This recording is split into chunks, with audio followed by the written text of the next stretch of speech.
Kabalo ba mo nga ang hot issue karon is kining isa ka sikat nga celebrity no. Pangalan nato si Ivana Lawi na na-involve sa isa ka bilyonaryo nga politiko no nga naaday affair. No?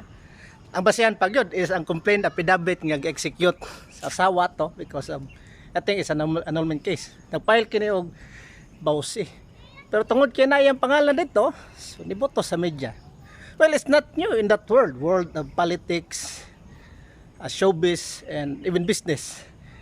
Normal na madungog nato ng mga affair third party common kaya na but then ang bottom line is that the moment na kadiha dali na gimubutong isyu balik ta sa principle ni Newton, for every action there is equal or opposite reaction.